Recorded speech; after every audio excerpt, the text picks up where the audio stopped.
the crew that is right now is an important part of learning valuable lessons that can lead to fulfilling one's life purpose. If I can offer you insights, feel free to contact me at 636-278-2272, again 636-278-2272, or visit my website, angelathomas.org. I'm considered a psychic, so I provide accurate and detailed psychic readings for individuals as well as groups. Remember, no matter what influences your life at the moment, live life to the fullest. Stay in gratitude, count your blessings, and prepare yourself for more opportunities around the corner. I'm Psychic Angela Thomas, and my website is angelathomas.org.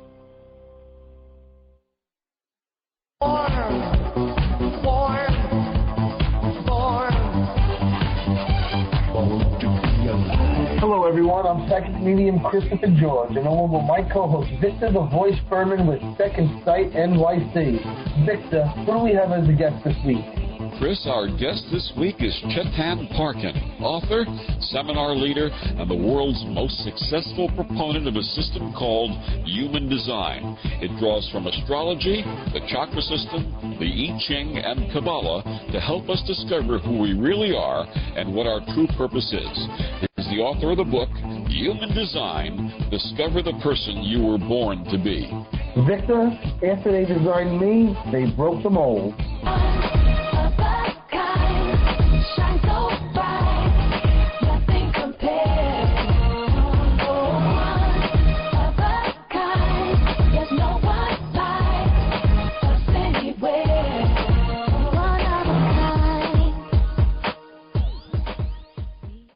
Whoa! Did you hear?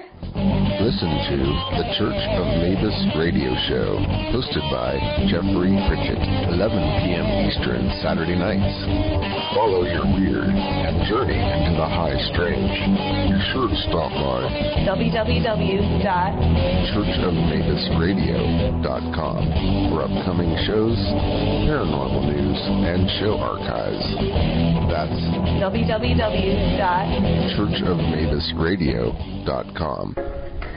Hi, I'm Stephanie Benetti, and along with Joe Montaldo, we co-host a new show called News on the Flip Side. You can catch us every Saturday night, 8 p.m. Central, where we will be discussing current events and topics going on in the world today. We have opinions on everything. There's no topic that we won't discuss, and we'll go places that other shows wouldn't dare. False history gets made all day, every day. The truth of the new is never on the news, but you can catch it here, News on the Flip Side, only on the UFO Paranormal Radio Network.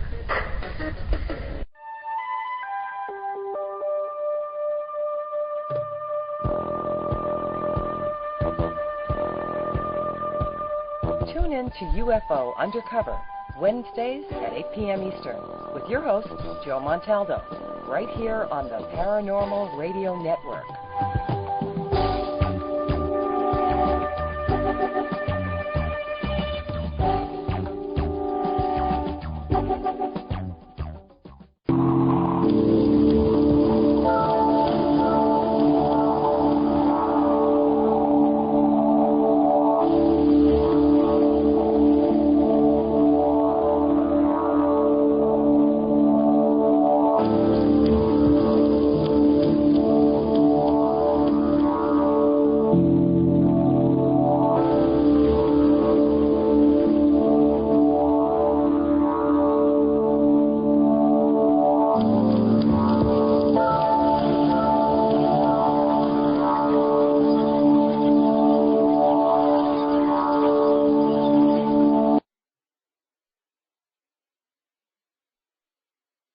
To the show of Knowledge of Spirit, where we seek to find a hidden truth. I'm your host and co-host, New York celebrity psychic Jesse Bravo. And with me, as I always say, the universally recognized UK's top psychic radio presenter, Alan Cox, as my co-host. Say hi, Alan. Hello, everybody. Lovely to be with you again. You know, I've got to get those carpenters in to widen my doorway, Jesse.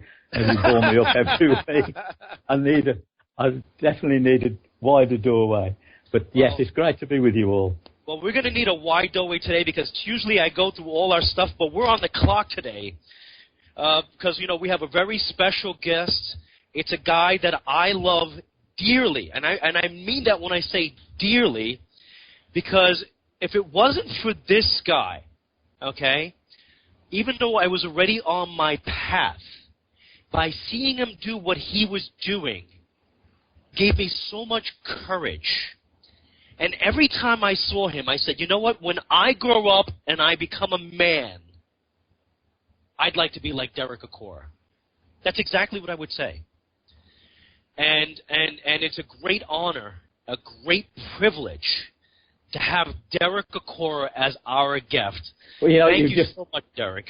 You know what you've just done, Jesse, right? What? You've referred to Derek as being old, and he's the same age as me. When you grow up, I don't know, Derek. What can you say?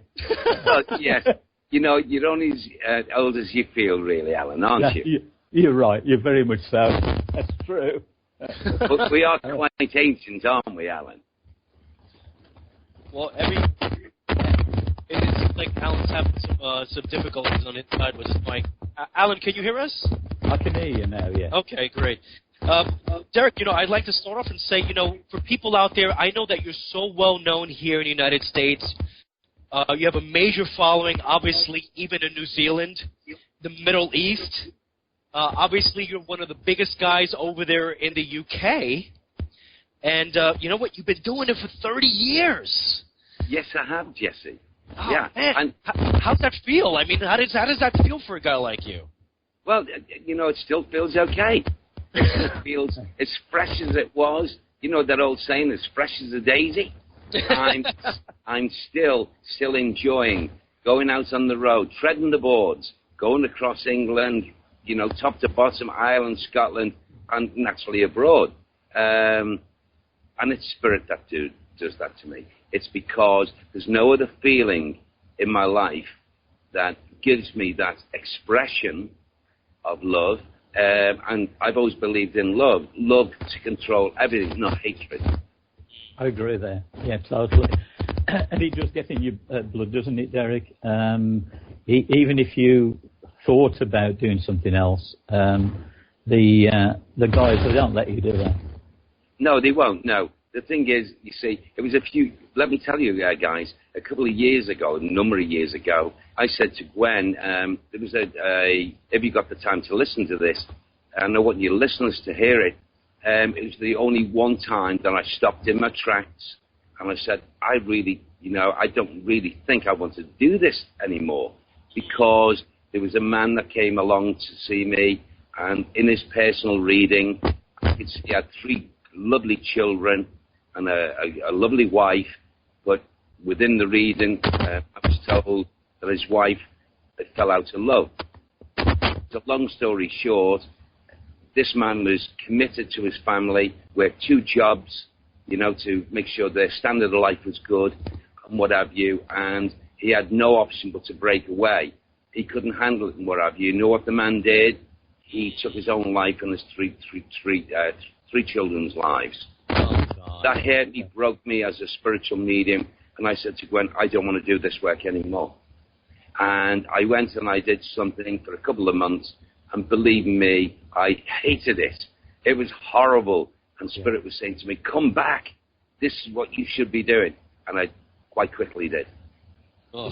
It's funny you to say that, Derek, because a few times over the years I've thought about that, and when you get to the point of giving it up, they do thrust you back there. So I totally understand what you're saying there. Absolutely. Spirit will, you know, the thing is, it's not so much them demanding or them, you know, saying to you, hey, you've got to do it. From what I understand now after all these years and what have you, is that if it's on your spiritual agenda, meaning from birth to the time that you make your transference, make your journey over to the spirit world, if it's on your spiritual agenda that you will do this work, you'll do the work. Yeah, you really don't have them. It's almost like it's on the path, and you can't. It's like if you have a choice between left and right, and you say, you know what, I know I want to choose right. So I'm going to try to muck this up. I'm going to go left because I'm going to fool everybody. Yeah, and then you go left, but you were supposed to go left anyway. Jesse, you're right. You're right, man. You're right. Okay. I tell you what intrigues me, Derek, is that the transition from your football career to the spiritual side. Rather bizarre, isn't it? Yeah. Well, the thing is, what a lot of people didn't know until I wrote one of my first books was that that my grandmother was a medium for a lot of years, a very good medium, very loved medium. She quoted all the things I would do from the age of 6 to 9 into my teenage years, into my older life. She told me, would you believe it, that, I'd play for Liverpool Football Club, which she said when I was 9, and I joined that football club, at the age of 15 and a half. At the time she quoted the gentleman, there was no television. It was all radio. So knowing you had the concept of a television screen, but she wrote it in diaries and she drew it, a television screen. Huh. Incredible. And she put, yes, she did, incredible. And she put GM something else, and it was Manchester TV. That was the regional TV. And Derek would have shows on there. And this would be the start of his real work of spirit. Derek, let's go back into your childhood now, right? Yes. Because, for you were the first one to break the lines in your family to be the first male psychic, correct? Yes. Okay. Now, you have a brother, Colin, and you have a sister, Barbara, right? Yes. Are they gifted, or were you the only one that got it? I was the only one that was gifted with it. Colin, in actual fact, even to this day now, still, phones me up periodically when there's problems. And he says, "Hi, young bro. I've got this problem. Hi, young bro. Got this problem. Can you sort it out for me? Ask those people across there." And naturally I do it. And then there's Barbara, who never, ever fusses. But now and again when she phones up, if there's a slight problematic condition, Barbara will say, "Hi, kid. How are you? Well, let me know." So, yeah. They use the facility of spirit through me. they use the I'm your sibling trump card. You better answer all questions that come beat you up.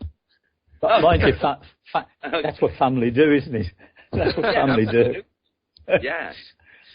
So I'm glad that you what we'd like to do in this particular show is that me and Alan are also guided by spirit. So one of the things that we don't do is that we don't script out the show.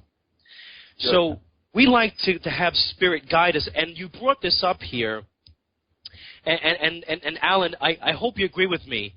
When you became spiritually enlightened, Derek, and Alan, this is for you too, and we all became spiritually enlightened, and then we started to work for spirit. Yeah. Did you just notice that all of a sudden you had a million new friends and family that you didn't know from anywhere?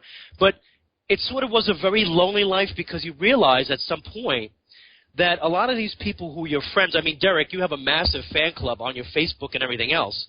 I can assure you that, you probably get requests every single day. Can you tell me this? Can you tell me that?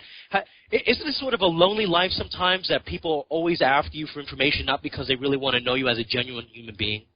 Absolutely, Jesse. I mean, look, it was spoken to me many years ago by my grandma and other older mediums when I was a youngster, and said, you know what, if we talk about two pathways as the normal life, as people call it, or a calling through gifts, your pathway becomes narrow. It's not wide and broad, and it narrows because that means that you... Excuse the phone in the background. Hold on. Okay.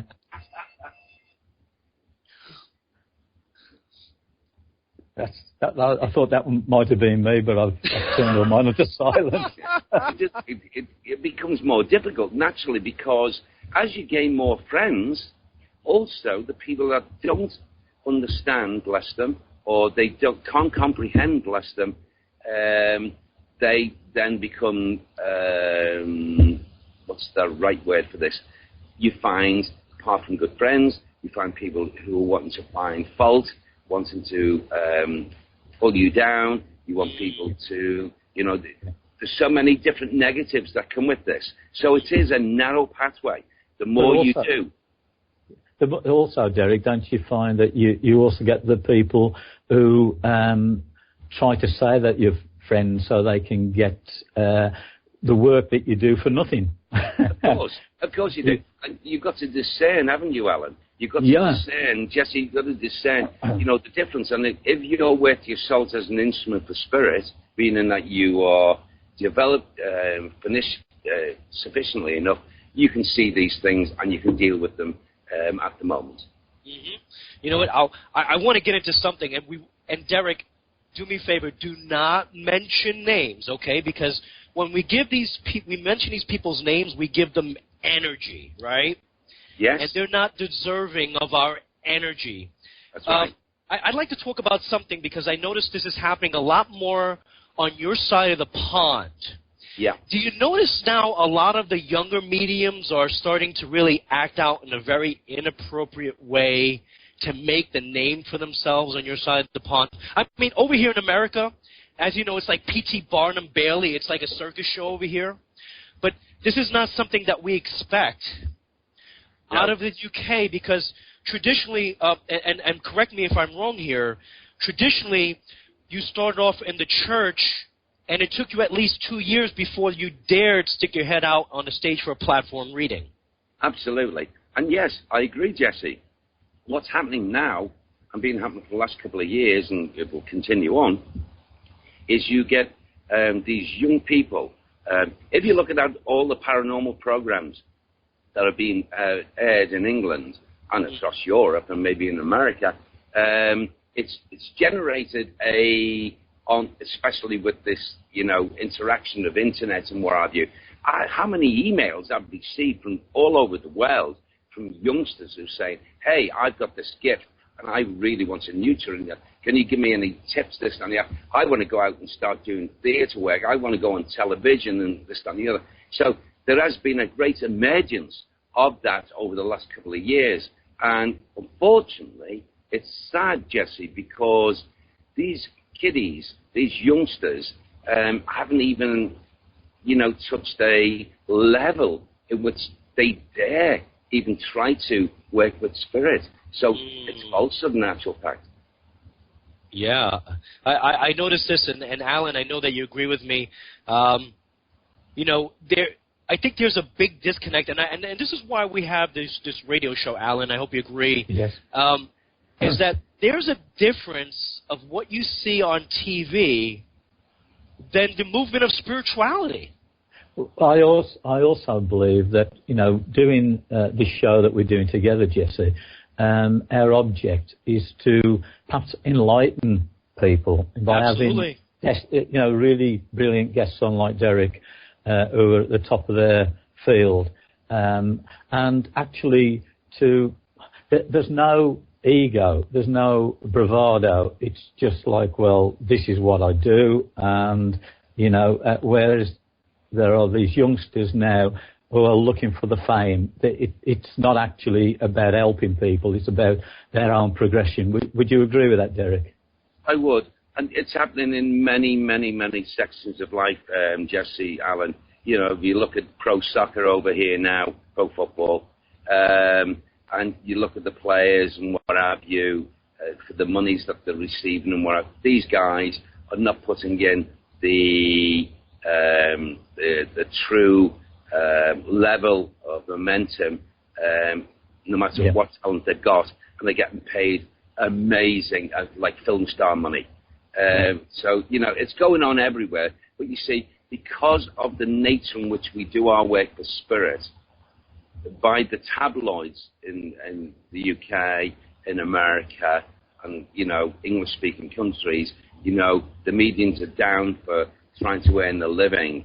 And I've always said this many years ago when I made the decision, and I said to my wife, well, I can't do what we call a work-a-day job of work, because this is what I want to do. And we either, live by it or fail by it. my wife went along, and she has done for all these years, nearly 30 years. And you get the accusations of spirit mediums and this and then and that. Come on, they never talk about the film stars. They never talk about the footballers. They never talk about any other category like MPs that, you know, they earn so much money, like £60,000 a year, but they're in the know, and they're earning something like 400,000 on top of that, owning all kinds of homes, and so on and so on. So we're the only category, Jesse, we're the only category of workers. It goes back to biblical times, Jesse. Exactly. Where they say, you know, the gifts, they are free, and they must be given free. Well, if Derek Acorah started out that way, I wouldn't be able to look after my wife and my son, and you know, we'll be able to get readings from Derek Acorah on the corner at your home, from the homeless shelter in your cardboard box with Canada German Shepherd. You know. This is what I say to people. Yeah, that's right. And so, you know, there's honestly, gentlemen, there's so many things that you have to battle against, and it doesn't matter what, you know. The English tabloids can be really, really, really horribly nasty more than the Americans, because it seems in our country, in England here, they'll let you build up, they'll let you get a reputation, because you only get the reputation because you're doing the right thing. But the moment you get to a top shelf, if that's the right word, then whoa, let's bring him down now. Let's tell lies about him. Let's say, you know, fornicating things, or he's done this, he's done that. And it's true. You sit back and you go, wow. Yeah, wow. You thought they were friends for a while. Yeah, and absolutely. Yeah. Well, that happens here in the United States, and we have a phrase in the United States, and it says, for the media world, if it bleeds, it leads, which means right. the worse the content, the more they want to get it in front of your face, because, you know, people, you know, somehow the media always doesn't want to harp in on all the good. You know, Derek, let me give you an example. You're a person, you know, let's just say this for us. Let's not even put you in here. We're in a spiritual field, and as a result, we get guided by spirit. Now, spirit is always right. It is our mental faculties that sometimes mars the message, right? It mutters it up. Yes. So we may not give the most accurate reading, not because it's spirit fault, it's that we just, in our mental library, did not translate it correctly, right? Yes. So because of our field, and it's not 100%, we can be 99% right. But then that 1%, that one time, you make a mistake, then all of a sudden, all hell breaks loose. Now you're a bad guy because you made a mistake. Yes. And that's not fair. In what other field of work, gentlemen, what other field of work you can get it maybe 98, 99% right, get it one wrong? Can you imagine that happening in the scientific field? My God, it wouldn't even touch the surface, because, you know, in science, you know, I've read up and I've heard people saying, I've even a couple of friends who are scientists, say, if we get 45% right, we're on top. Yeah. See? Absolutely. Absolutely. So, you know, we're under the spotlight. But you know what? That's one of the greatest things about now, you know, the great things of now the media being so wide open, is that, you know, we can go out there and start to pull the covers. Because here's, Alan, here's some, I think, the problem that we as psychic mediums have to deal with. There's a lot of charlatans in what we do. And that goes to the fact that every sector, whether you're a contractor, whether you're a banker on Wall Street, right? Yeah. Whether you're a carpenter, a guy that does pastries, a car salesman, you're going to have charlatans, people who are unscrupulous in every single walk of life. Yes. Right? Absolutely. But ours is spotlighted more than others. Okay? Yeah. For whatever reason. I mean, there's a lot of reasons for that, and I understand. Well, you know, Jesse, can I just sorry sure. to stop you. No, stop me. Go ahead. The reason why, the way I've fastened my thoughts and, thought about this over all these years, is because in all these other industries, in all these other trades, and all these, career paths for people and what have you, it's because it's tangible. A bricklayer comes along and lays a brick. If it's wrong, you can see it. You can touch it. You can see it's out of order. If a joiner comes along and does joinery, you can see it. Whether in our work, it's not seen and it's not heard. So, people can't grasp it. They can't. Also, Derek, if you say something to somebody in a reading and it makes no sense to them, so they then think that you aren't any good or haven't got the connection, but then what you've said to them comes right 6 months down the line, 12 months, 2 years down the line. Absolutely. But not enough mediums when they're talking. Do you mind me saying this, Alan? No. Jesse? No, not please. Not enough mediums when they are doing readings separate and take away and explain to the person who's having the reading that what I'm getting now at this moment is what we call ahead of time. It's not already happened. And this is where they fall down. Yes. If they could separate and say, now look, this section here is what's to come, or I'm being told about things for you, then those sorts of accusations would then stop. I agree. And I did that about 20 years ago. I realized that. And I separate things in my private readings, and I found it works wonderfully well then. Yeah, a disclaimer. Disclaimer. It's a disclaimer. And, when I do that, I do a seance over here in New York once a week. Yeah. And I say that to these guys. I say, hey, listen, some of the stuff I may be saying may make no sense because it's either one or two things. Yeah.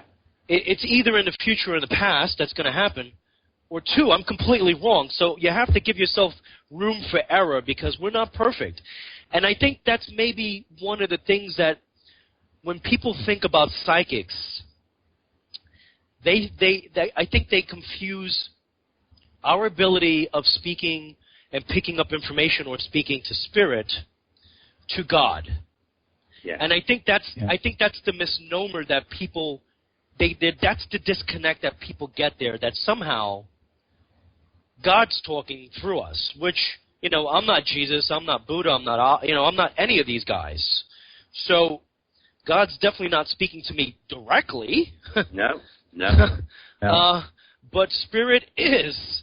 So I think that's what I think it's the disconnect is they think, well, a psychic's got to be 100% right. And once you put that disclaimer out there, Derek, as you said, it puts them to ease and say, wait a minute, there's a lot of room for error here, so we can all be human now, right? I do that myself, yeah. You have to. But if you think about spirit, God, the archangels, angels, think about it like a corporate company. And you've got the head, the chairman, God, and then absolutely. You come down in sections, don't you? Yes. I like the way you put that because in the deep, meaningful things that I understand about spirit and over the years, what's been explained to me, which I've, sometimes been able to understand, other things I haven't, and then I've back-checked it again. I've always found that we have, as much as maybe we don't want it, a seemingly hierarchy of different levels within the dimensions of the world of spirit. In the different levels that we have more understanding, more dynamic spirit energy of people who understand more than others. And if you can converse with those, then it makes the ship much lighter for you to walk along. And I discovered this only 5 years ago. And I converse in my meditations, which naturally I have a meditation room in my home. And I've been helped so greatly. It's helped the emergence of a more, if I may say it with a humble approach, gentlemen, a more accurate connection with the world of spirit. Yes. It always amazes me. We're the three of us are connected in our own different ways. Absolutely. We're brothers. We tap into the same source, yet Spirit guides us all in our different ways. We're not all on the same road. It's road level, what have you. Yeah. Absolutely. Now, Derek, I know that you've done a lot of wonderful projects, right? Yeah. Obviously, Most Haunted, and then you have your touring UK Eternal Spirits tour. I really love the Paranormal Egypt series. That was really awesome. I really liked that tremendously. Thank you. We didn't do a follow-up on that, which really, really disappointed me, actually, because Dr. Awas, who was the head of antiquities in Egypt, he was so taken back at the end of that tour that he personally said, "You got the keys to Egypt. You can come in any time and explore. You can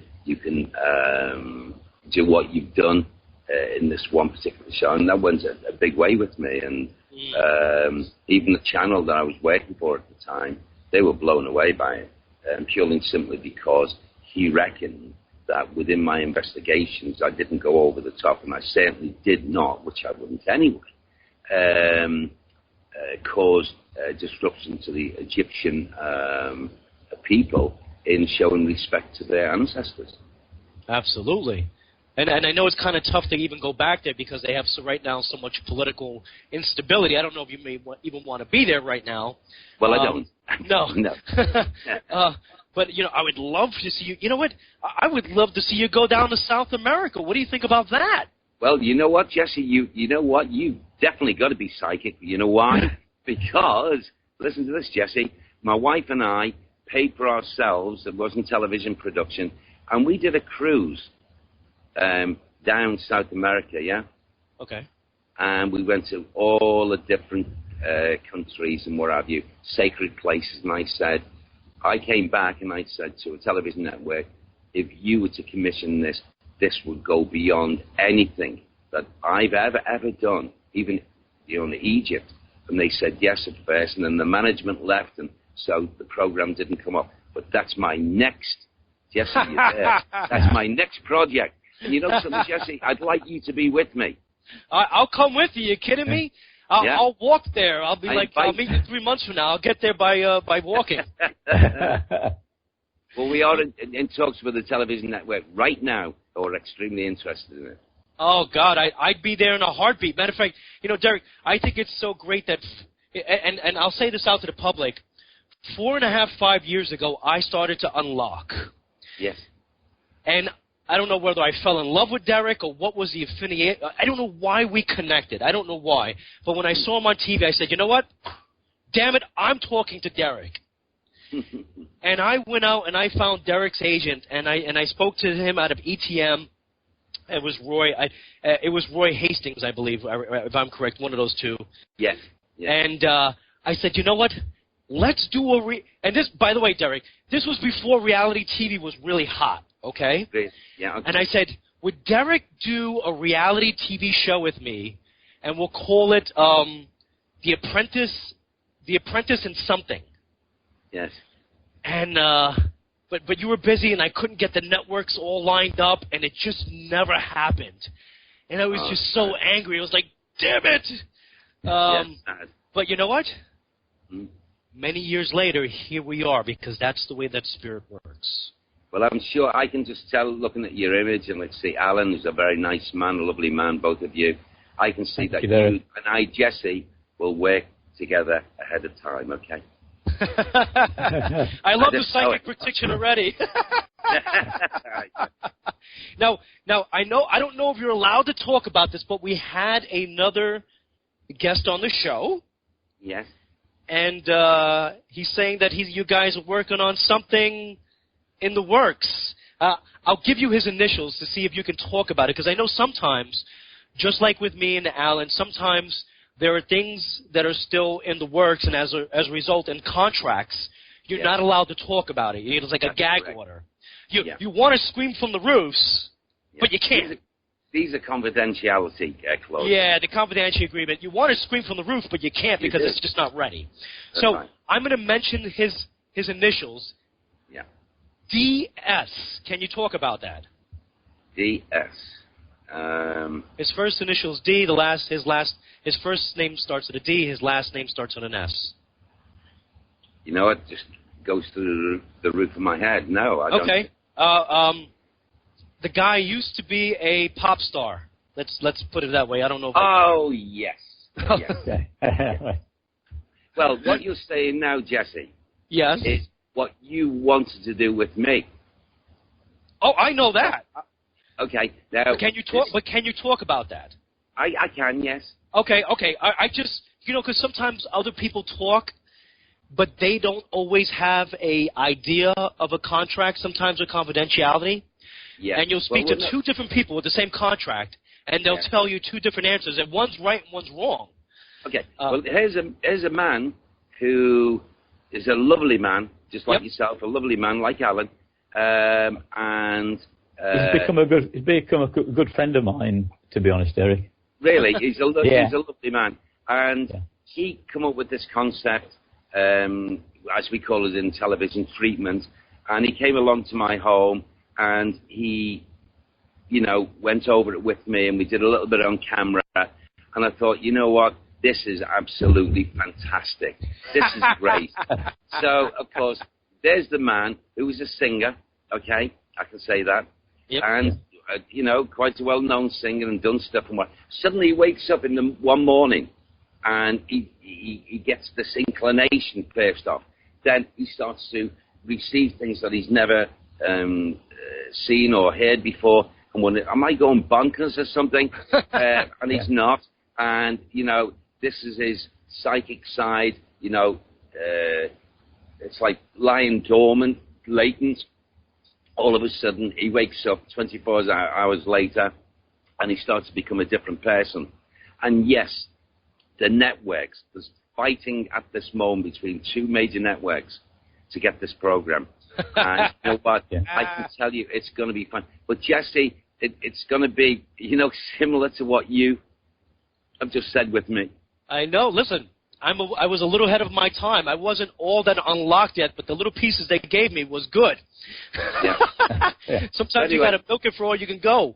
But we're in great position at the moment because I believe I'm allowed to say this. I think Universal and another very big corporation just signed it up. Okay, so it's in it. It's ready to go. Yeah. Oh, that's really awesome. That is awesome because, and I'm going to say this out to the population out there, to the people who are listening, because we have a very, very big following in the UK, Australia, obviously here in the United States, Canada. We're the actually only radio station in China. We actually had 50,000 people out of China, which I don't know where they came from, but they came from somewhere. But we have such a big following. But this is just the business end, and that's just one part of the show that we like to talk about. The business end is that, when you're going to do a show on major network, it has to go through what they call a spot, and people look at it if they like it, and then you got to go for a pilot, and then you have to do that, and then they go to the next phase, and if they like it, they make an order. So it sounds like they're going to make an order, they're done, and then you're going to have a certain amount of shows that are going to go out for syndication. Probably next year in 2014, if I'm correct. That's right. They signed the order. Everything's exciting. And, yes, they're not only talking about the first series, they're talking about the second series before it even starts. Look at that. So, great. So it's going to be something big, and I know that this guy, I like this guy. I like his energy and his enthusiasm. He's a great guy. He's a great guy. So it's going to sell because he's also an entertainer, and that doesn't hurt. Yes. That's just part. It's just part of it, and it's always good. Like I always say, it's very hard to get the good face, the good personality, and then somebody who's actually has worth their weight in ability in the same body. It doesn't always happen for TV. Absolutely. So it's kind of hard.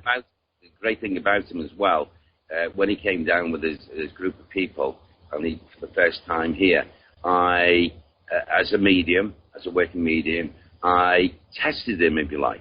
over a couple of things, and he come through on 3 occasions very accurately.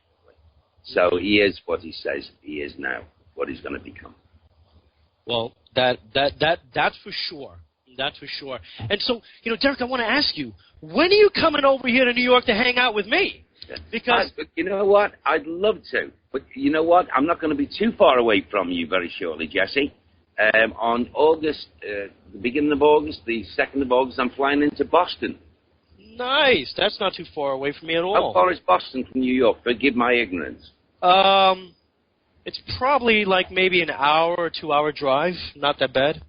Well, I'm coming out to do a live demonstration for a very big organization. A live demonstration and a Q&A.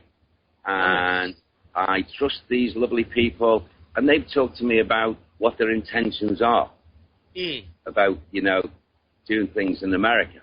Okay. And so I'm really, really looking forward to it. I'm also going out after that to India. Wow. To sacred sites right across India, which is going to be televised. Wow, that is some awesome, awesome stuff, because it's always good to get, out of your backyard, as I always say. Yes. You get out of your backyard, you meet new people, and more people, and Alan, I hope you agree with me, when you have this gift, yes, the more people that meet you, the better, because you're able to help more people as opposed to individual one person at a time. Well, yeah, and also shows like a show like this is to get the word out as well. So, but I agree. Absolutely. But in person, that's magnificent. I agree. And I mean, you can't get a much more spiritual country than India. Their beliefs, that literally from the moment a child is born, they are actually instilled into the spirituality of life. They are. And there's some very, again, many years ago, gentlemen, I wrote up a list for the controller of Living TV. I called him the spiritual warrior. There's a man I'm glad to speak about wherever I go in the world, Richard Wolff, who was a Jewish man. And he was the only one that could see in the British television where Most Haunted could go. So he commissioned, whereas all the others turned them down. And speaking to Richard Wolff, he said to me, Derek, whilst I was committed to Most Haunted, before I started doing ghost towns, he said to me, write me a list, Derek. We're having lunch this one day. Write me a list of some of the places that you'd like to go in your level of your way, investigations, to unfold things. And I wrote a list, and there was, to my knowledge, I've still got the list here. It was 12 places, mostly sacred sites in the world. They were the places. And one of the first was, top of the list, number 1 was Egypt, which he commissioned. Sadly, because Most Haunted was so popular and what have you, he got asked to go to terrestrial TV from Living TV, which was not terrestrial, and he went to Channel 5, promotion, this and the other. So the people that took over from him didn't have the same vision. So, this is what happened with Most Haunted, because the great Richard Wolff, the spiritual warrior, was no longer there. But anyway, going back to the list, and it's funny, I was only speaking to Richard maybe in London about 5 or 6 weeks ago. He said, have you still got that list? And I said, yes, it's in my head, never mind on a piece of paper or in the computer. And he said, well, you know what? The moment I get myself fixed up in, a good network again, he said, I'm going to call on you. Now, that list is wonderful, wonderful. But, India was the second after, and I'm getting my opportunity to go to India without Richard. So it sounds like to me, and I'm a pretty smart cookie sometimes, that you're doing a tech scout for all the places that you want to go and get all the work done. This way you could just move on the projects very quickly. Is that correct? Absolutely. I want them done. I mean, I want to go. I spent a bit of time out in Australia about 4 years, many years ago, when I was playing football. And I so wanted to go to Ayers Rock. And because of the history of Ayers Rock, which was in a different state. Yeah. Where I was living, it was about a 4-hour flight from Adelaide to where Ayers Rock is. And I went there, and I spent only a day and a half. But whilst I was there, the place had a huge, huge impact on me. Really? Oh, yes, absolutely. Another place, someone said, well, why don't you go over a stretch of water, like, what's going across America, where it's got a history of ships and planes going down. And I said, I know what you're talking about, but that wasn't as strong as some of the most sacred places on land. And I dare not talk about them because I know in our field of work, gentlemen, other people are going to jump on it real quick because that's just the way they are. Matter of fact, talking about that, I won't talk about this little man. I won't say his little name, dare live on radio or any other media. But there's a little guy that likes to cause a lot of trouble out there. Jesse, you have to, don't you? You can't. I have to because, Derek, one of my personalities as part of it is that, I'm tremendously loving and I have a big open heart. Yes. But when somebody pisses me off, I don't know what happens. I just turn the other way in a way that's just unbelievable, and I just can't let go of it. Okay. But there's a little man out there that me and you both have a history with that just goes around and just starts to try to have problems, and he goes by. We could call him the devil if you know who he is now. Yes, I do. Yeah, it's amazing how it's such a small world, isn't it? We all know. All three of us know. Good. We all know the devil.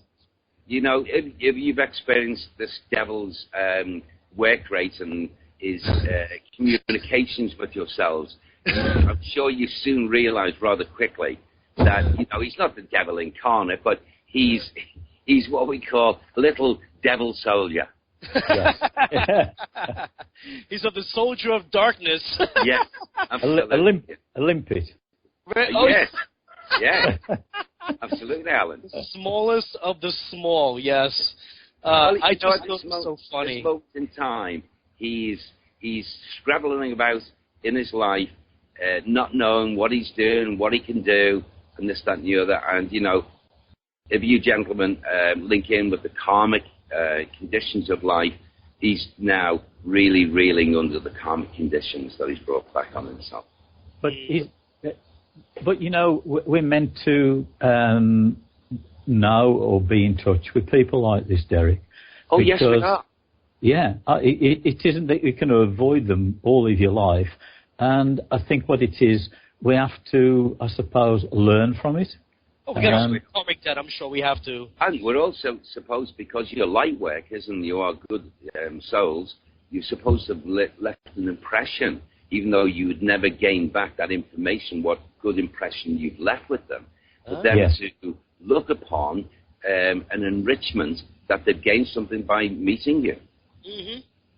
You're right. Yes. And there's also, and I'm sure in some other life, Derek.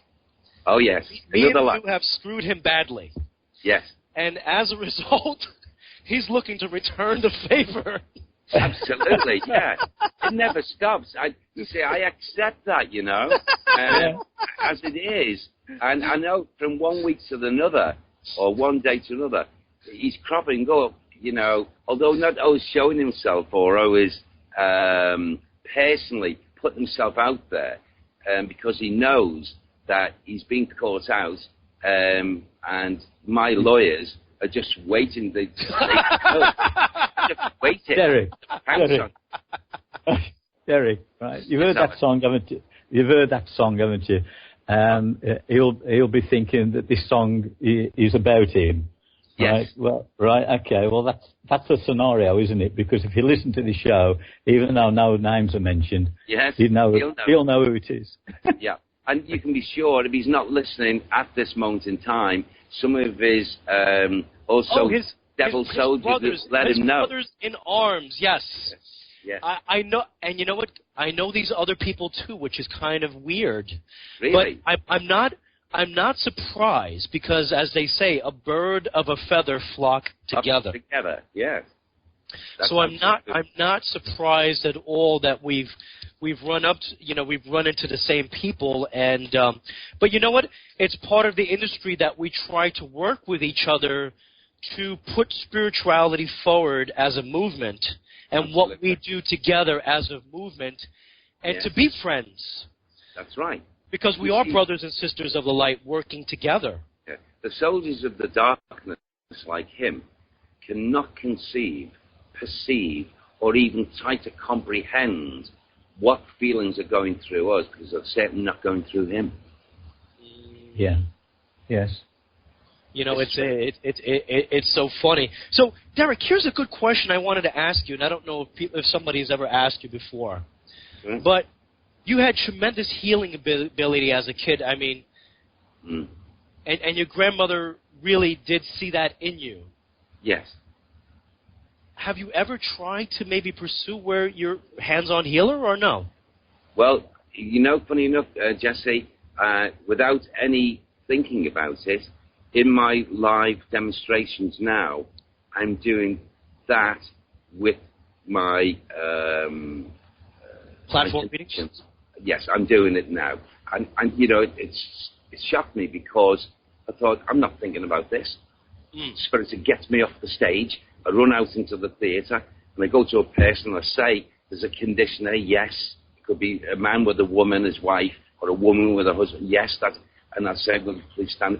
And I do it, and then you get a letter back a day or two later through the internet, or a phone call saying, it's amazing, my husband is standing straight in this. And you know what? Spirits are working that way with me again now. That's marvelous. That's good. Wow, that's awesome. So we want to put out there, if you go to see Derek on one of his tours, not only you may get a reading, but you're going to get healing. Because, you know, here's another thing I want to say to you, Derek. And I noticed this, and obviously I'm a young man in my career. Yeah. And this is why I look up to you guys, because you guys have the experience. But I have noticed that when you do platform readings, that even though you may be giving it to someone down the room, yeah, if other people listen in very carefully, that the message also applies to them, because everybody in that room was meant to be in that room at that time.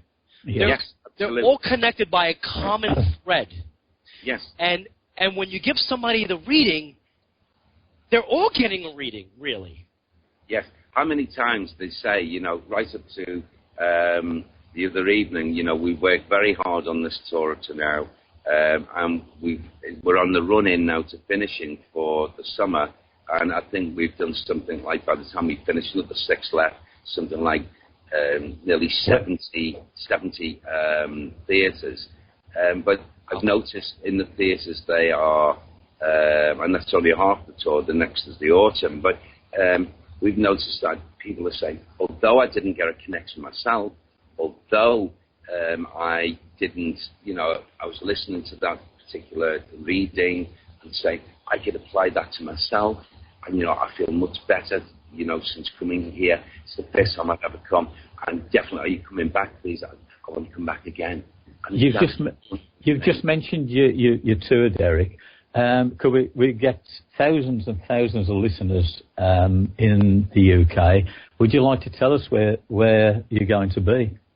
Well, the thing is, like I said to you, Alan, I'm now, we're basically now down to the last 6.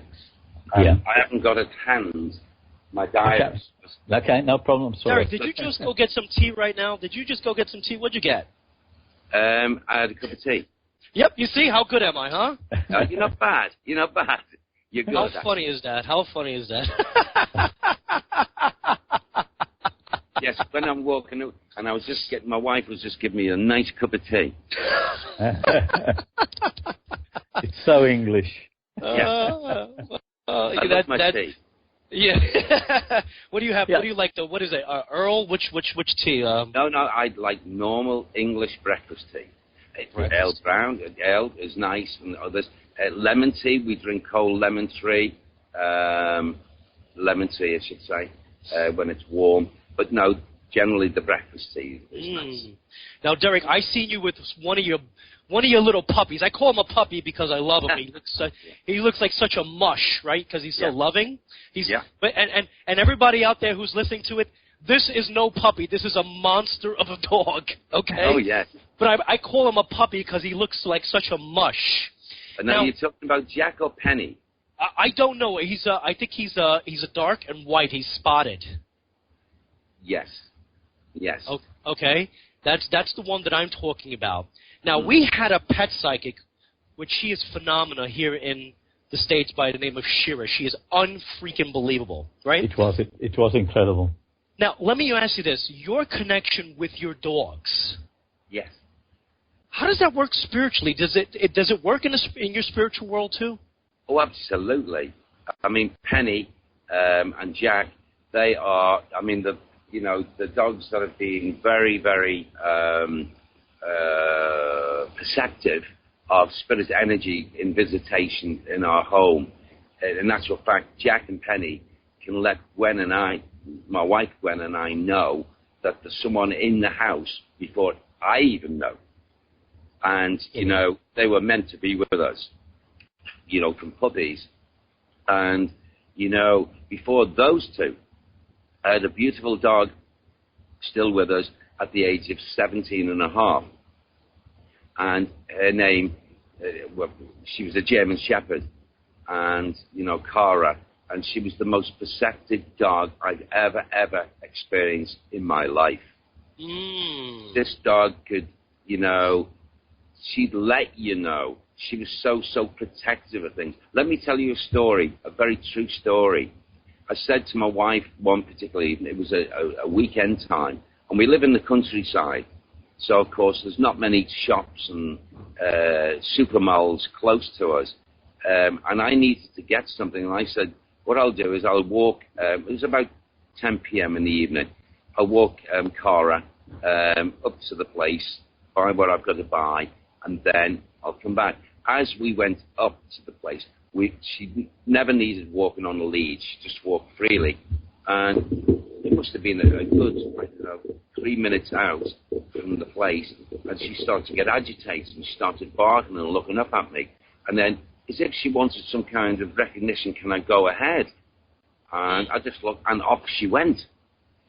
And by the time I got to the place, when I got into the place, there's Cara got two young guys pinned against the bar. It was a pub that sold cigarettes. And she had the two guys pinned, and there was girls, young ladies, all screaming and what have you. And it turned out that these two guys attacked the manager of the pub, the restaurant, and were demanding money. Cara went in and stopped the robbery. Wow. What a dog, eh? What a dog. I can assume no one robbed your house, Derek. Never. Well, let me tell you what happened after that. Cara was given the freedom, of that restaurant to come along with me anytime we liked. And we used to go, honestly, gentlemen, to the back where the chefs used to come out and give us T-bone steaks, sirloin steaks, and everything. Incredible. It's the truth. And it's on record at that pub, okay? Pub record. That is fantastic. Wow, that is so awesome because, I saw the picture with you and the dog, and it just looked so natural that you were you actually looked happy. I'm so happy with the animal kingdom, more so than humankind, to be honest with you, Jesse, because of all the animals that have been, we've never owned animals, we never do, but if those animals decide to live with us after we selected them and they're happy with us, they show that super unconditional love that some humans can't really perceive or do. Very true.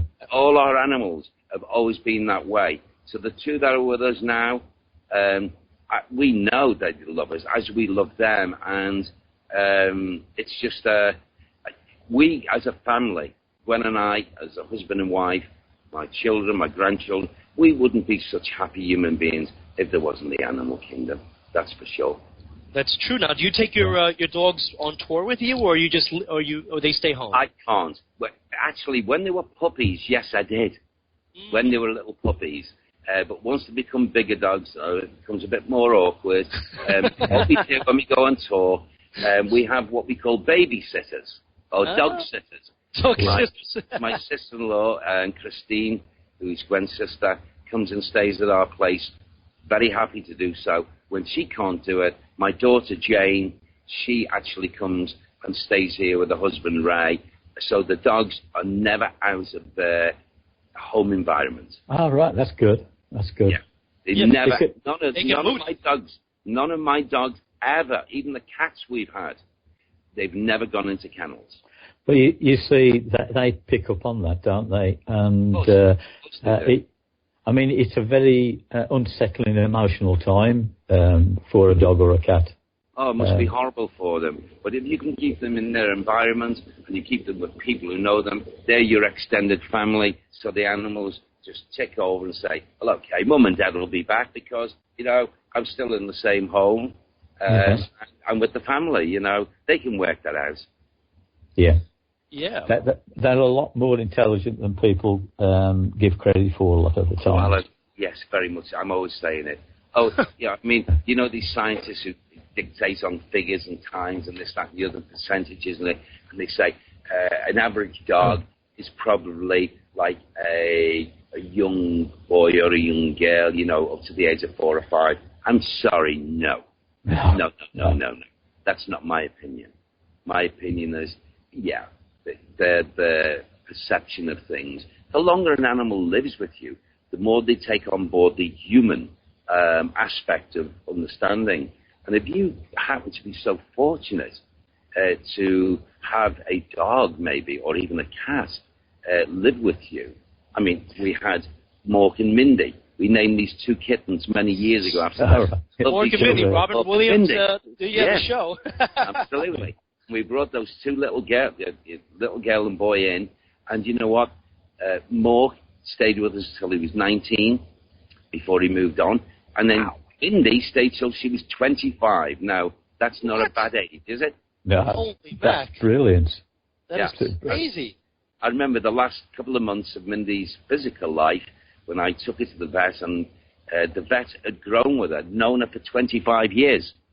And he said, she's one of the oldest cats I've actually had to attend to. I know her inside out, upside down. And he looked at her and he said, all I want to do, Derek, is look at it in her eyes. He looked in her eyes and he said, Derek, she's now tired. She needs to go on a journey. And I agreed. Because her body was letting her down. But when her mind was concerned and her love was concerned, that was still there 100%. Going back quite a few years ago, the next door neighbour to my father-in-law, they saw this dog being thrown out of a car window on the M6 near Cannock. And they stopped and they rescued this dog. And it was the most loving, beautiful dog. It could count, and it didn't just count, it could subtract, it could multiply.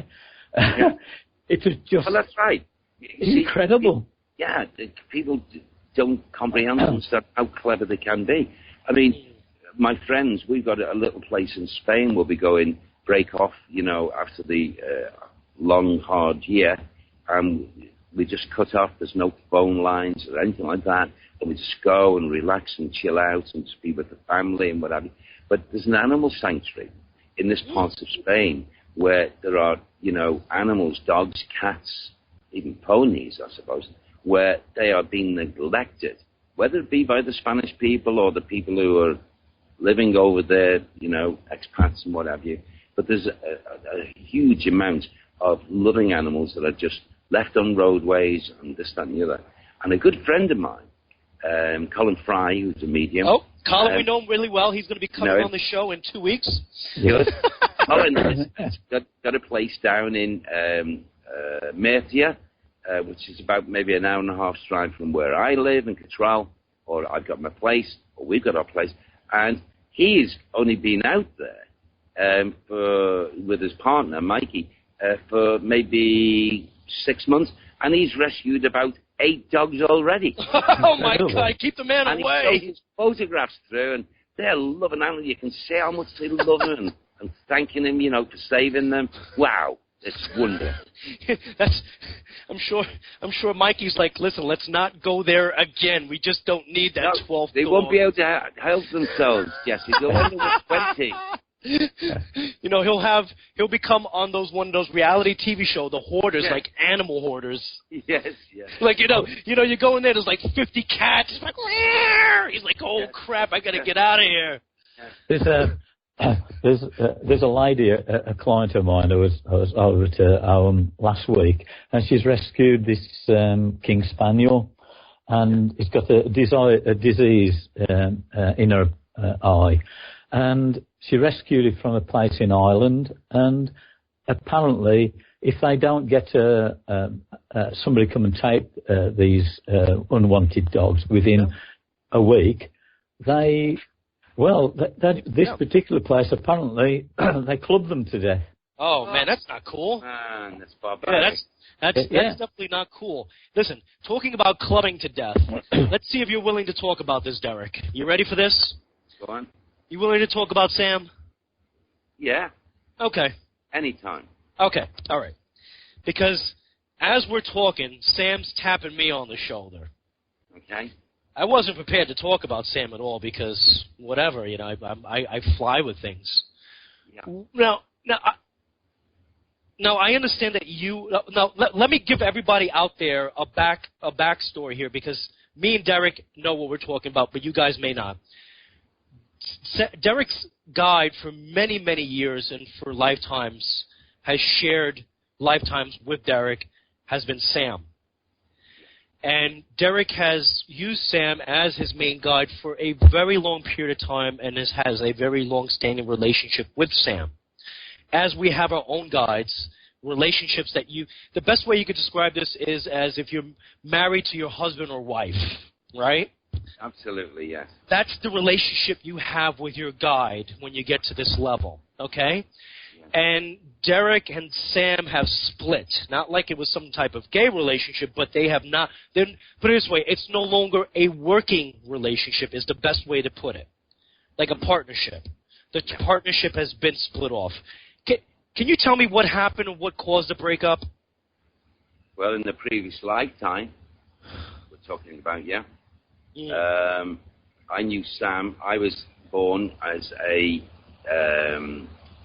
Ethiopian child to an Ethiopian family, and Sam in those days was known through our village area and many places in Ethiopia as the seer, the oracle.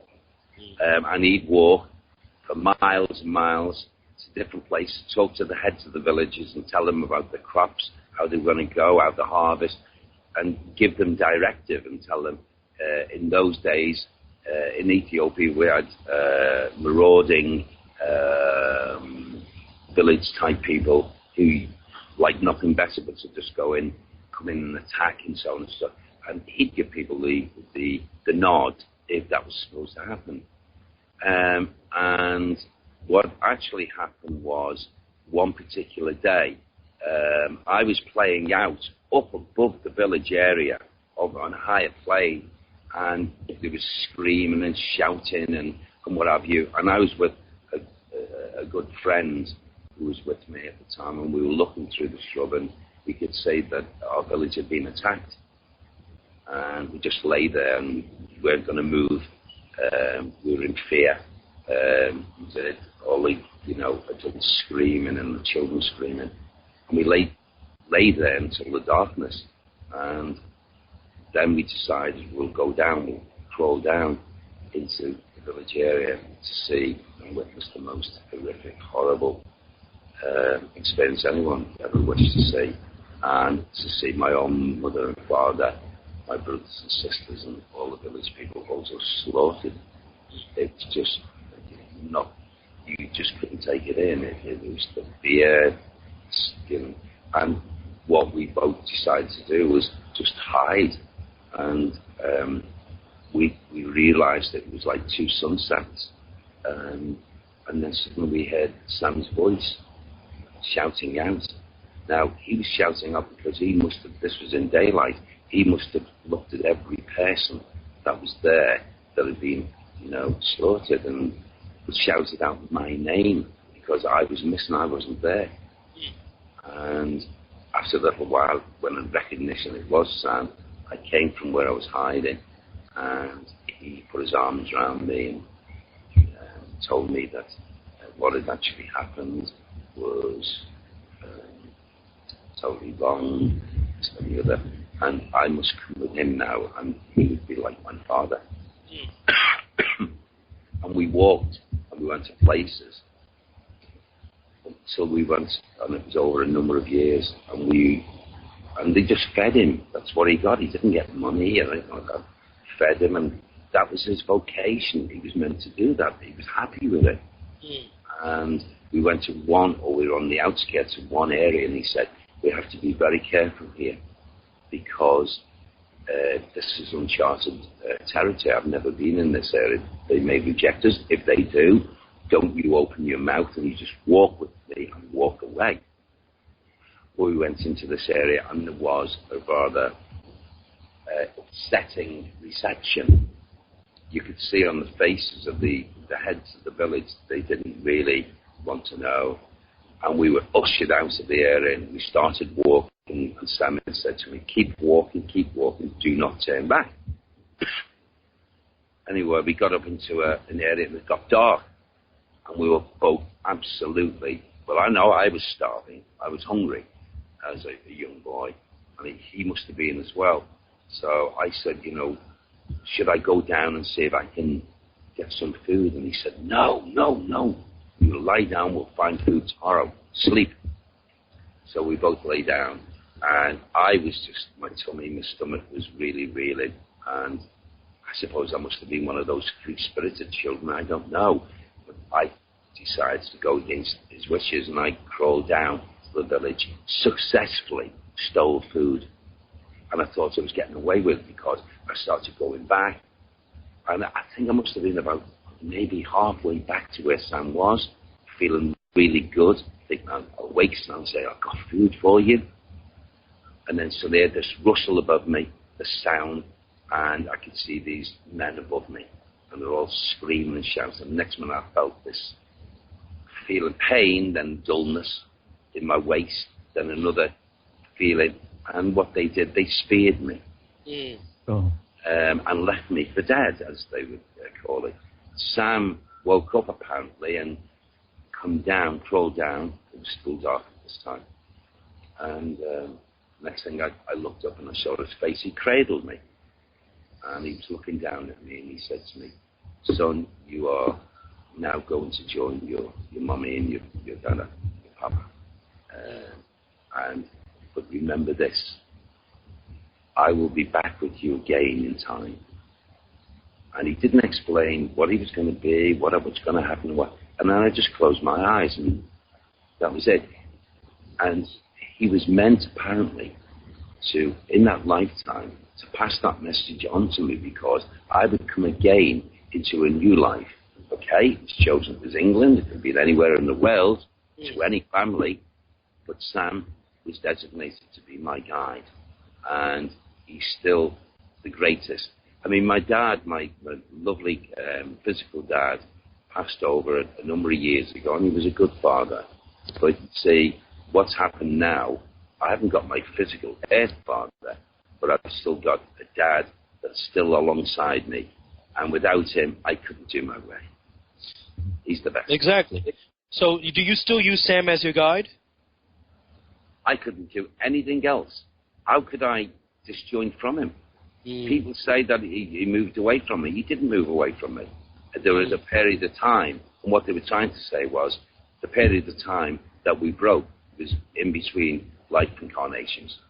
I can totally understand that one, Derek, because that's the very close relationship I've got with my guide as well.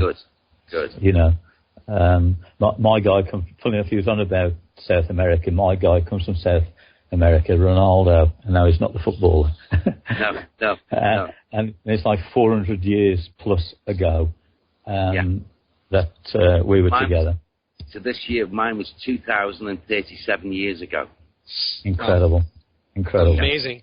Amazing. I think it's so wonderful that we get to have these relationships And it's almost like we have mini lives within our lives. Yes. You know what is often said about, the spirit, the soul, is that you can be there in the world of spirit and you can decide to reincarnate, come into a new life cycle, and only stay a very short space of time, such as children, children stillborn, children lost in the womb with their mums, children who only survive for a week or a couple of weeks, and what have you, and then they come back to themselves over in the world of spirit. But they're not true lifetimes, because you've not come here to experience anything of great importance. And generally when that happens, as I've been explained to from the world of spirit, especially from Sam, is that those children are not really meant to come here. But the spirit of the children have decided they want to try it, and then once they, are formed within the womb, the spirit realizes they're not really meant to come, and then they go. I've got a daughter in spirit exactly the same as that, Derek. Have you? Yeah, and she actually she seems to like in spirit to be about the age of about 7, and she sits in the back of my car with my dad, who passed away in 1992, and they come on many, many journeys. And as I sit there driving, I can feel her playing with the back of my hair, even though if you look in the mirror, there's nothing moving. She's with me, all of the time. And so I know totally what you're talking about. That's her choice, and she's wanting to do that. And I think it's lovely to see the children that are in the world of spirit come along. I explained in my demonstrations how many times I'll pick someone out of the audience and say, a little girl or a little boy was lost by you, and the tears of joy just come through, and then explain exactly what the children are doing and who they're with, meaning family members, to give reassurance that their child has survived this so-called physical death, or not even being born, but they're with, maybe grandparents, they're with other people, and name them. And that gives a fabulous reassurance to the poor lady that has wondered what's happened to the child. Oh. It's strange because although I've got 3 sons, a stepson, 6 grandchildren. Wow. I've got a few. That's great. But it's strange. The close, I love all of them dearly, but there's a different kind of connection with Caroline. And, it's so when you actually said that, it was just, I can feel her here now. It just took everything, brought everything home to me in a way. Yes. Can I tell you, which I've never shared with many, in actual fact, the only people I've shared this with is my wife. So I feel very safe to speak to you first, Jesse, and yourself, Alan, about this. So I'm privileged over it, but I feel I deem it right to say this to you about many years ago. Like everyone, no matter who you are, what your station is in life, surely you will hit a period where you could be feeling the lowest of you've ever been. And it was around the time when my professional football was ended because of knee injury and so on and so forth, is that I thought, oh my gosh, what am I going to do? I was only a young person, this and the other. And I remember it was mid-January in England, in the north. It was snowing, it was icy, and I decided to drive in a slightly, the only time a confused state of mind I was in ever. And I parked my car up on this beach area, and I walked on the beach. The winds were like gale force. The snow was coming down. It was about 3:30 in the morning. And what was going through my mind at that time was probably the most stupidest thing. But however, I was doing it, thinking, I'm going to walk out into that water, and I'm just not going to come back. And all of a sudden, it wasn't a sound because the wind was howling, Snow was hitting my face, my body. It was like a snowman walking along. All of a sudden, this different type of sound occurred in front of me. And as I walked on, suddenly the area in front of to my left was a glow. And in that glow, I saw this young lady. And I thought, it's 3:30 in the morning. It's mid-January. It's snowing. What's this young... My first, because she was a lot younger looking than me, I wanted to say, what are you doing out at this? You know, you could be molested. And as she walked past me, she smiled and just said, I'm your sister Angela. Wow. Go back and everything will be fine. Go back to your car and go home. Don't do what you're thinking you're doing. You're not to come here. You've got a lot of work to do. That was my sister, my baby sister, that passed away through what we call in England cot death. She was a few weeks old. Now there she was as a young woman. And I knew it was my sister. It's strange, isn't it, Derek? Because we've both had similar experiences in a way, haven't we? Yes. Derek, let me ask you, because I'm just getting this. Did you have two sisters that passed? No, one. One? Okay. Well. Yeah, one sister, and that was Angela. And she still, to this day, she turns up everywhere, Jesse. She'll turn up at the theatre. I'm ready to go out behind the tabs, the curtains, and she'll be there waving on the other side.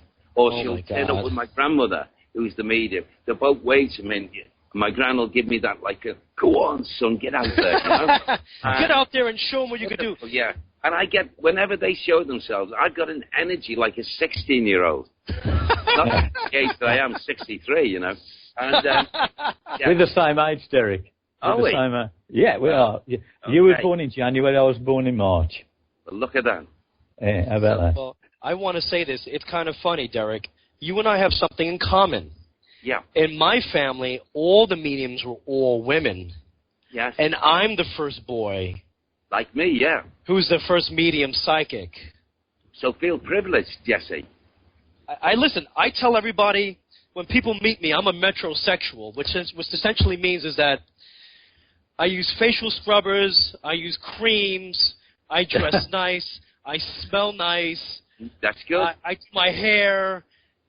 I'm like a woman, essentially. You know, that's what women tell me. I don't say that to be sexist.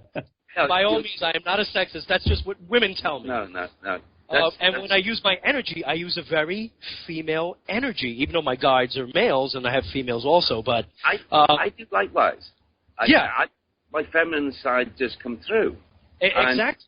And you know, there's nothing wrong with that. That's good because it makes the sensitive that you are even more approachable and more endearing to people, because if you're like this like macho, stinky, non-smelling person, people will walk away from you.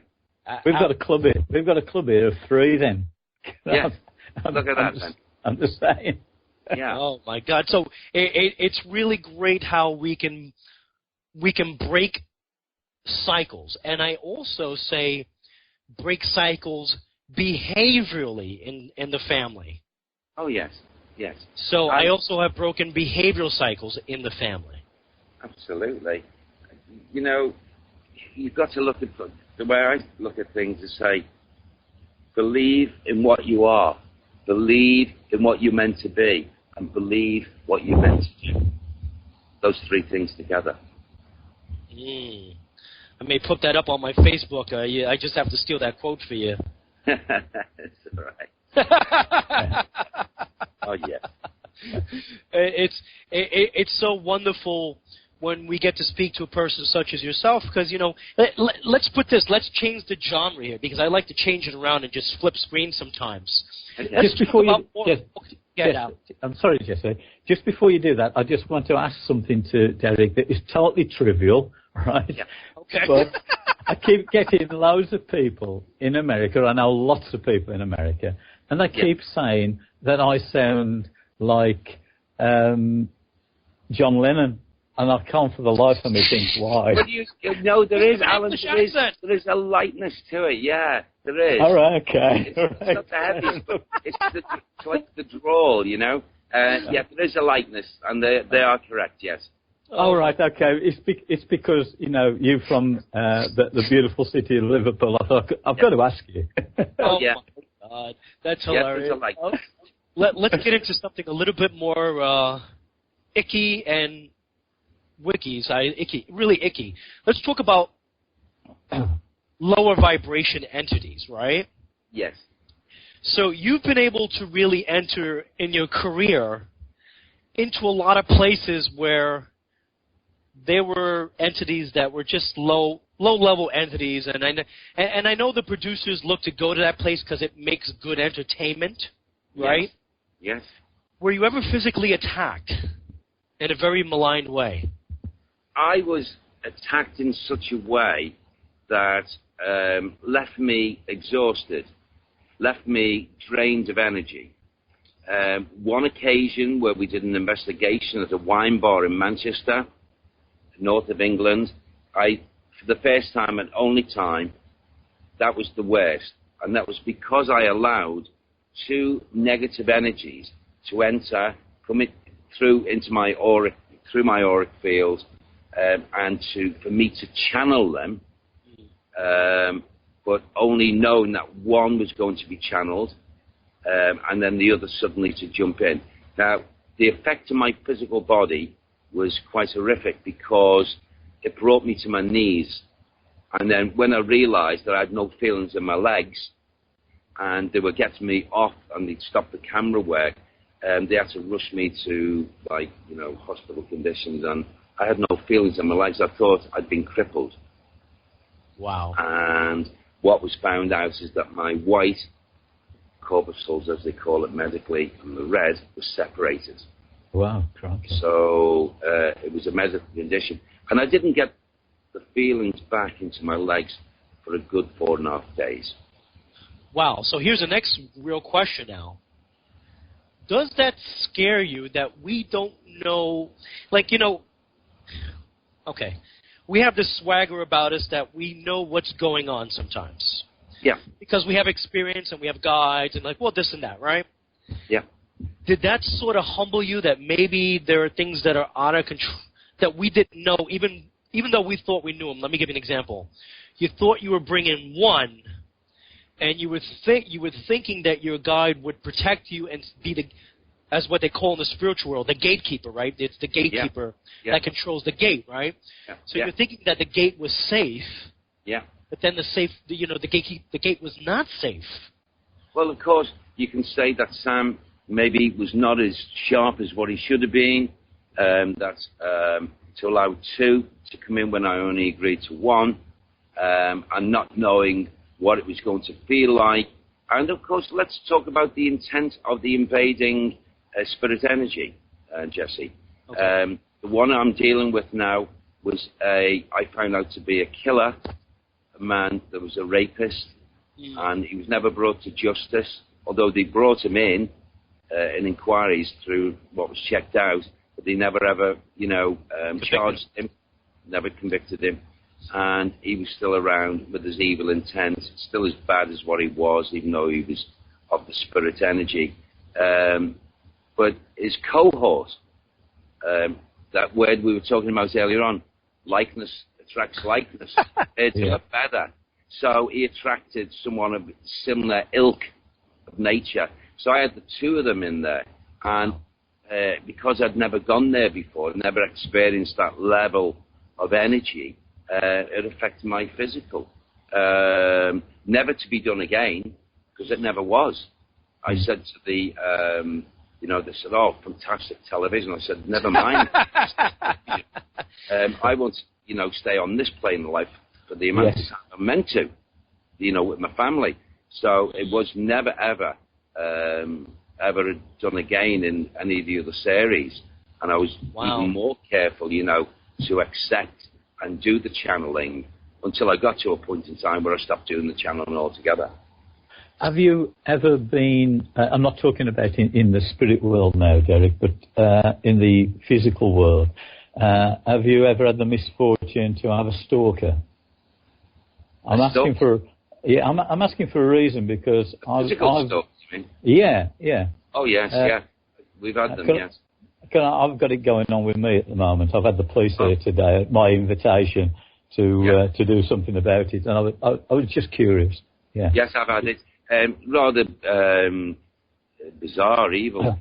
We've had two. I was recording one of the Most Haunted Lives a few years ago, and there was a man that was. I was being driven in at the beginning of the show in an old vintage car by an old lord that owned all these special cars, and that was where we were doing the investigation at his old historic home. And as I'm being driven along by the Lord, and I don't mean the Lord God, but the Lord, this chap happened to run alongside the vehicle, and he shouted up to me because I was in the back, and I was going out live on TV at the beginning. Derek, of course, I looked down, I said yes, and he said, I'm going to kill you later. And I thought no more of it, and he mingled into the crowd because there was an audience, an outside audience of some 9,000 people whilst we were doing the investigation. But before we went on to filming, the security there was very, very, very big and strong. And one of the security men come alongside. He said, did that man threaten you? And I said, yes, he did. Anyway, they went looking for him. They found him in the crowd, and they brought him back away from the crowd. They took his top clothing off, and they found a big machete in his sock. Wow. So that was a little bit of a story. But worse than that was we were at Granada Studios TV doing a Psychic Lifetime program that I used to do Monday and Fridays. And Scotland Yard in London got in touch with the producers saying that they were taking this threat seriously, and they were going to correlate with Liverpool police over this, threats that were coming through. And there were letters, and so we were getting letters saying they were going to kill me and my wife in bed, and they were going to kill our dogs, and so on and so forth. Anyway, we had drive-bys by the police, gun drive-bys, whilst I was away working, whilst my wife was at home. They traced this woman back to not London, but to localised just outside Manchester up in the north. When they went to see her and, charge her, and what, they found that she'd had mental health problems. So all they did was just refer her back through the mental health. Then there was the third one. That was from an organisation in London that did likewise, threaten to, kill both my wife and I. That's terrible. My children, my dogs. Great organization, huh? Yeah, and they got those people. And I know they were tried and they were put to jail. Wow, good for you. Good. They're the three things that have ever happened, yeah. Yeah, it's crazy because, when we do this line of work, even though we're healing people, yes, we're running into a lot of other people. And, I have to say this, but, because I have to be truthful, because this is one way to also take some of the covers off our industry, because we're always afraid of talking about the truth sometimes. Absolutely. But there's a lot of people who have mental illnesses that are attracted to our line of work, okay? Because it feeds into their disease. Yes, indeed. And it's a very fine line between somebody who's got a mind problem and a proper mental issue, and somebody who's actually having a possession. And there are people who are walking the streets who, with greatest respect, should be in an institution, and there's a lot of people in an institution who should be walking the streets. Absolutely, yeah. It's a very difficult fine line. It is. Unfortunately, I don't like calling it profession. Our calling, our calling is we have to face every type of situation. Personality? Right word, yeah. There's nothing else like it, where they have to face personalities like we do. So basically, you can, I mean, just here's something that only happened only a couple of days ago. How's this for you? How fresh could this be? My wife, we just got back after doing a show. It was quite late at night, and she said to me, "You know what, Derek? We've run out of milk. Can you nip along to the store, Tesco's, and just get a carton of milk?" I said, "Yeah, we can have a cup of tea before we go on." I go, drive my car, park it up, successfully go and get the milk, come out, going back to my car, and I heard this shouting, Derek Acora. So I turned, and there's this chap, this man, quite a tall man, about 6'1", running across the forecourt. And he's smiling. So as I get closer to him, I think, and he said, "How you doing, mate?" Puts his hand out to shake my hand, as if in like, I enjoy your work, or, I know about you, or whatever it is.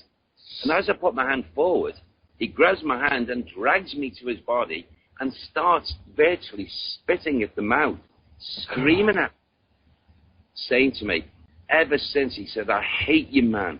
Ever since you came on television, my wife has never been the same woman. I've got to go out when your program Most Haunted comes on. She sends me off to the pub, or she says to me, go and, ride the bike or something. She cuts the telephones off and this, that, and the other." Now, this is the sort of thing that's going on in viewing our type of work. Yeah. Now, I've never known the man from Adam. Yeah. And yet, he's accusing me because of this, what I do has been a fascination to his wife.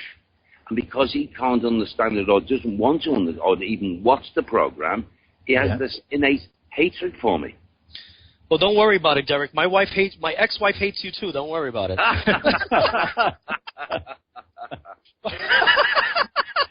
Is that as well as yourself, Jesse? Well, I'm in there too. Don't worry. But you're in there too. Yeah.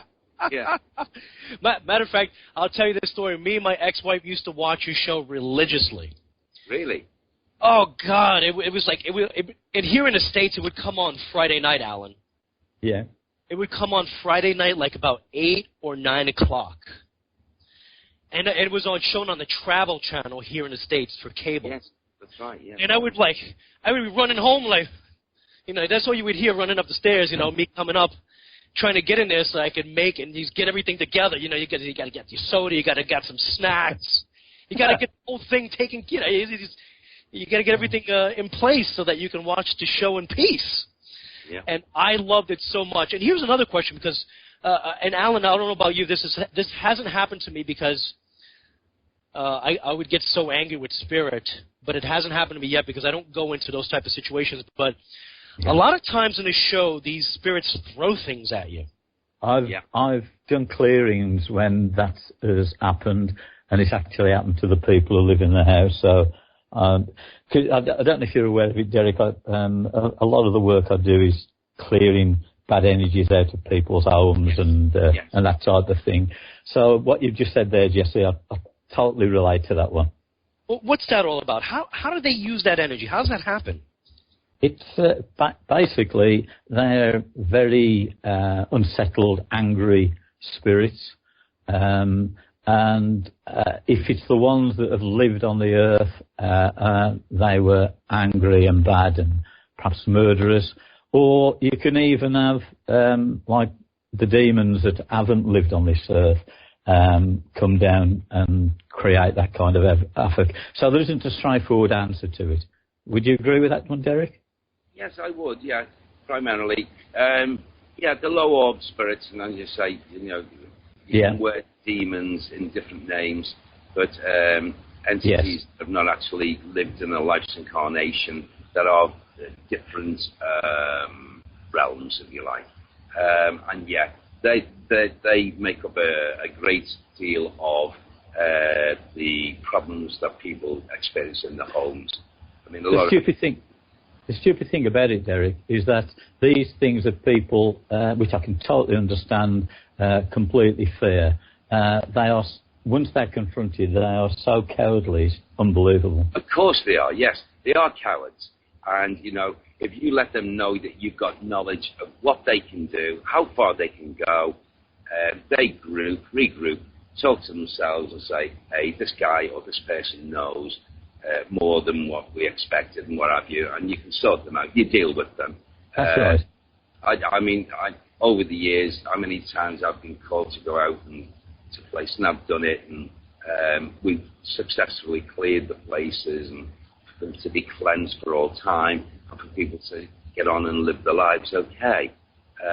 But they can get up to some real troublesome things, and for the person who doesn't understand about their capacities of what they can do, it's rather frightening to them.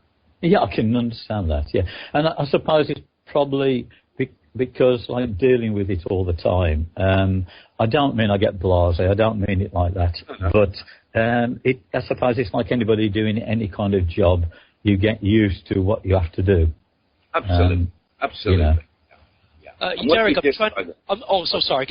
Say it again. I'm sorry. What you're doing, Alan, is a very, very, very good, effective job in work. So congratulations, you're doing a grand job. Okay. Thank you for that, Derek. Alan's a better man than me.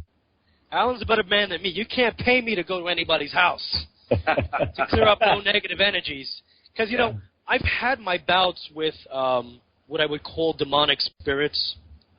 Or whatever you want to call them, bad energies, whatever label you want to put on them. And I want to tell you, it takes forever to fight with these guys. They don't give up. And it's just not worth it. Yeah. No, the thing is, if you don't mind me saying it with humility, if you say the right words to these particular, you can't even call them souls then, if you say to this particular entity, key words of your knowledge, what their intent is, what they can actually do, they stand back and they realize that you are aware, even more so, of their capabilities, and they won't put the effort in after that. And especially if you give them a few key words of what you can do from this side, they muck their pants, so to speak. You're right. You're spot on there. I'm trying to get this here for you, and I'm looking online as we're talking because I'm trying to find that place where you're going to be in August in the United States, in Boston. Yeah. And people can find you, just so that on the radio show here, you can find Derek Acorah on DerekAcorah.com. You can find him on his Facebook page. He has plenty of fan page. You just punch in Derek Acorah, he comes up. He's all over the place. You cannot not find this guy. It's kind of impossible. Okay? I'm looking over here. I just get you all over the place in Carnegie Hall. Oh, by the way, Derek, I stayed once at the what was it? The Lanesboro. Oh yes. And I want to tell you, I couldn't sleep in that place. Yes.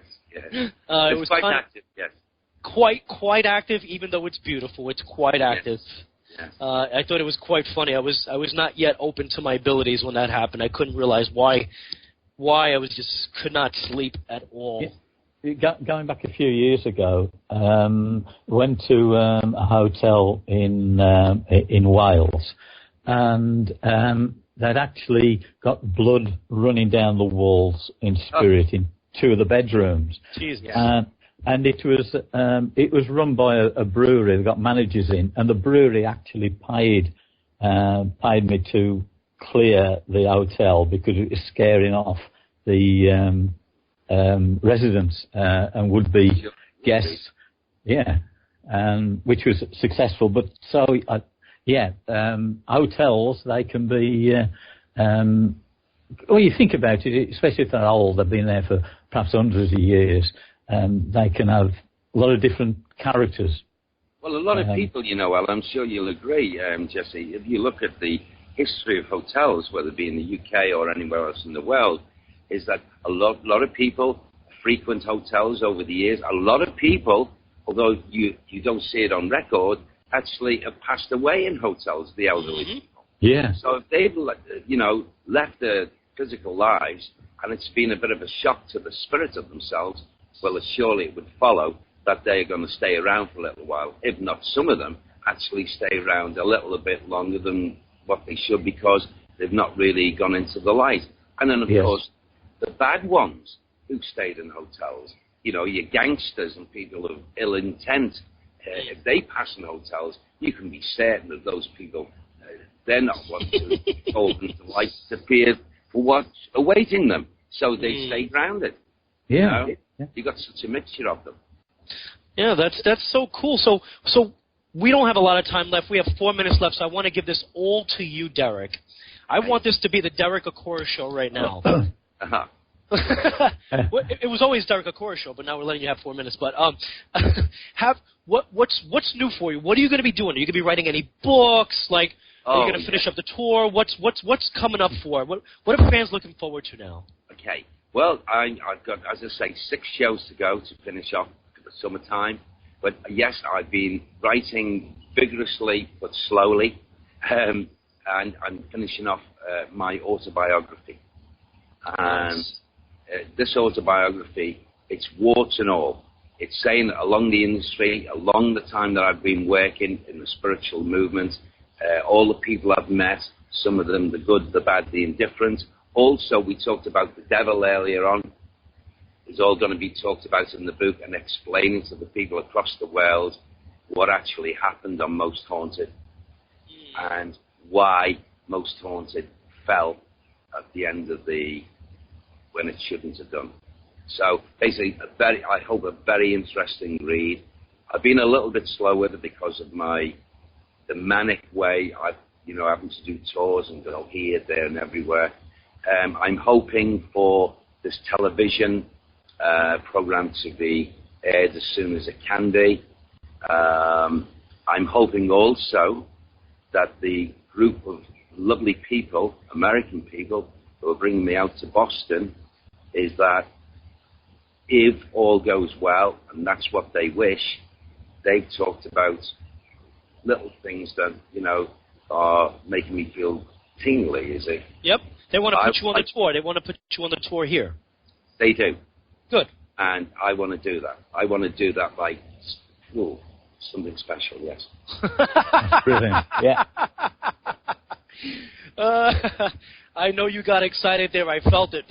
Yes, absolutely. I've wanted the tour across the United States of America since 1998, and it's been a long time and what have you. When I do, and Spirit have told me, even Sam, now the time is drawing close. You'll get your wish. It's all time. It's all time, Derek. Yes, it is. So, Derek, I definitely, when you come here, let me know. I'll come down there. We'll hang out in Boston. That's the way they say it over there, Boston. You better. I'm looking I won't wear my Yankee hat because I'll get beat up because they hate the Yankees over there. Oh, they absolutely do, and we hate the Bostons when they come up here to play baseball, so I can't wear a Yankee hat, but I'll wear my blazer, and I'll look as a gentleman as I always do. I won't wear white like you because you love wearing white. I just can't get it yet. I can't get wearing white yet. It's just not happening. I'm going to wear white on that evening, okay? Oh, I bet you will. You have to. That's who you are. But, yeah, hopefully we'll talk. We'll hook up. Well, maybe we'll do something for you in New York over here. And this is the end of the show. Thank you so much for being on the show. Stay on till after the show. We're just going to go to a break. We're going to cut off. But thank you so much for coming on the show, and we want to thank everybody out there for joining us within the UK, throughout the United States, Canada, Australia, Japan, India, China, everywhere else that you're out there. Get to a phone. Look us up, knowledgeofspirit.com. We go out every Friday, 6 to 8 p.m. Central Standard Time, and we only get the best people that we can get out there so that you can get a real taste of what spirituality really is. No watered-down version of the stuff that we got going out there. We got real quality stuff here so people can make a decision if spirituality is really for them or spirituality is really what's out there. And like I always say, my awesome and lovely host, Alan Cox, he's the best guy out there. I mean, I can't really do this without you, Alan. Is that right? I can't. You can't have the left hand without the right hand. You can't have a handshake without the two hands. I feel the same, Jesse. I feel the same. Alan's a good guy. He's a real good guy. Absolutely. Thank you, Derek. Absolutely. Derek, I've wanted to talk to you for a long time. It's been absolutely a great pleasure talking to you. It'd be nice if we could stay in touch. I'd like that. We will. I'm sure we will. From now on. Remember, guys, we're brothers, okay? Yes, we are. So here, let me put the break here. Hold on one second. Let me just close this. Have them close and... Okay, so we should be now off air. This will be off live.